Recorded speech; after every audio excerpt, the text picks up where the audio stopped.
E para começar, acho que é crucial a gente situar quem são os personagens centrais, né? Mas, sempre com base só no que o material que a gente tem aqui apresenta, tá? Combinado. Só o que tá aqui. De um lado, então, o Eduardo Bolsonaro. Ele é identificado como o filho 03 do ex-presidente Jair Bolsonaro e atualmente é deputado federal pelo PL de São Paulo. Certo. Do outro lado, Ciro Nogueira. Ele é apontado como presidente do PP, o Progressistas, e descrito como uma figura, assim, bem relevante na articulação da direita. Um nome de peso. Ok. E é super importante frisar desde já, né?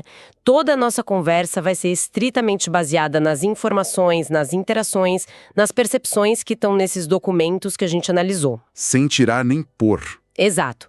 Nada de elementos externos nem juízo de valor. O foco é decifrar o que esse material revela sobre essa tensão específica e as possíveis implicações, né? Perfeito. Então, o ponto de partida que o material destaca é uma crítica, assim, bem contundente do Ciro Nogueira.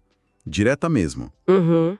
Ele teria afirmado, segundo consta ali, que o Eduardo Bolsonaro causou um prejuízo gigantesco para a direita e já projetando dificuldades para 2026. Nossa. Vindo de alguém considerado do mesmo campo político, é uma declaração que chama muito atenção, não acha? Sem dúvida. Sugere um nível de insatisfação, sei lá, considerável ali dentro. Com certeza. É uma declaração forte. E que, segundo o material, reflete uma visão de que a atuação do Eduardo, especialmente por ele estar morando fora do Brasil, né? Tem esse detalhe. Pois é. Essa atuação seria prejudicial para os interesses do grupo conservador como um todo. A perspectiva do Nogueira, como está descrita ali, é que essa ausência física e certas ações do Eduardo lá de fora estariam, na prática, atrapalhando os planos da direita aqui. Entendi. Meio que remando contra a maré do grupo, na visão dele. Exatamente.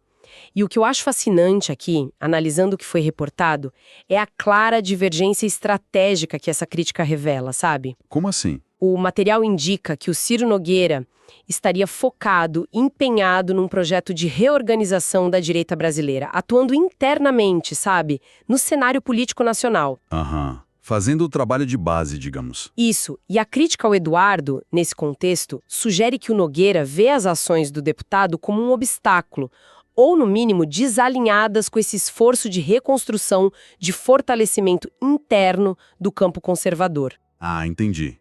Não é só uma briga pessoal, então. Tem método. Parece que sim. Parece apontar para visões diferentes sobre qual o melhor caminho a seguir para o grupo, né? Uma divergência de fundo mesmo. E como é que essa crítica foi recebida pelo Eduardo Bolsonaro, segundo o que a gente tem aqui? Bom, O material descreve uma reação que foi basicamente um contra-ataque, né? exato. Ele teria acusado Ciro Nogueira de colocar um plano pessoal acima do país. Foi a resposta dele. Certo. O padrão, talvez. Mas o interessante é a interpretação que o próprio material dá para essa resposta. Qual? Sugere que, em vez de neutralizar a crítica inicial, sabe, a forma como o Eduardo se defendeu acabou, paradoxalmente, reforçando a percepção de isolamento político. Aquela imagem que já pairava sobre ele. Nossa, tiro pela culatra, então. Parece que sim. De acordo com essa análise, a estratégia de defesa não funcionou como ele esperava. Pelo contrário. Exatamente. A narrativa que o material constrói é essa. A resposta do Eduardo, ao invés de diminuir essa sensação de que ele está desconectado ou isolado, teria tido o efeito contrário. Acabou acentuando essa imagem. Caramba! É como se a própria reação dele validasse, sabe? Aos olhos de alguns observadores que são mencionados ali, a crítica original do Nogueira sobre esse distanciamento dele ou essa atuação mais problemática. E vamos explorar um pouco mais essa questão do isolamento. Porque aqui é onde fica realmente interessante, eu acho. Sim. O material usa essa palavra isolamento político várias vezes e conecta diretamente a mudança dele para os Estados Unidos em março. Uhum. É um contraste curioso, né? Um deputado federal, uma figura com projeção nacional, morando em outro país, longe do dia a dia do Congresso, das articulações em Brasília. Sim, longe do centro das decisões. Exato. Mas, ao mesmo tempo, ele mantém uma atividade política intensa, né? Principalmente online, e que continua a gerar controvérsia. Como é que concilia isso? Essa distância física com a tentativa de manter influência política ativa. É um ponto central na análise que o material apresenta, sem dúvida, e o material aponta razões bem concretas que alimentariam essa percepção de isolamento, ou pelo menos as críticas a ele, né? Quais seriam? Um dos elementos mais destacados é a defesa pública que o Eduardo Bolsonaro tem feito das sanções econômicas, aquelas impostas ao Brasil pelo governo do Donald Trump. Ah, sim, isso foi bem comentado. Pois é, e é crucial entender o contexto que o material fornece para isso, tá? Qual? Essas sanções são apresentadas como uma resposta direta à condenação do Jair Bolsonaro pela justiça brasileira, por tentativa de golpe de Estado. Essa é a conexão feita no material. Ok. E por que defender isso seria o problema? Então, ao defender essas sanções, o Eduardo se coloca, segundo a análise dos documentos, numa posição extremamente delicada. Delicado em que sentido? Explica um pouco mais essa delicadeza. Por que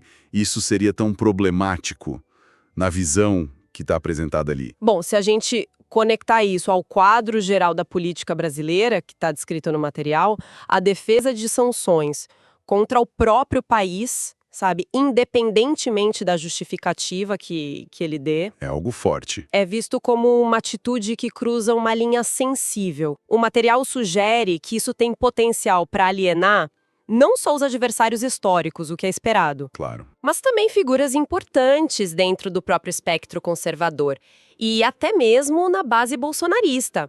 A interpretação que está ali é que essa postura pode ser vista como um desalinhamento com os interesses nacionais. Mesmo dentro do grupo dele? Sim, ou no mínimo um desalinhamento com as prioridades e a realidade política interna do Brasil, sabe? É como se ao defender as sanções do Trump, ele estivesse se distanciando ainda mais das preocupações e articulações domésticas. Entendi. Reforça aquela imagem de alguém que opera numa lógica mais externa, talvez mais ideológica, do que pragmática e nacional, focada no Brasil. Entendi. Reforça a ideia de desconexão que o Nogueira parece apontar, né? Aquela crítica inicial. Exato. E o material vai além nessa caracterização. Chega a descrever o Eduardo Bolsonaro como um peso para o próprio movimento bolsonarista. Um peso. Nossa. É uma avaliação bem dura, né? Especialmente considerando que vem de análise sobre o cenário político atual. E o material também cita um detalhe que ilustra bem essa atuação à distância. Qual? A tal da guerra nas redes sociais. Que ele continuaria travando intensamente, mas a partir do exterior. Ah, sim. Ou seja, ele não está inativo, né?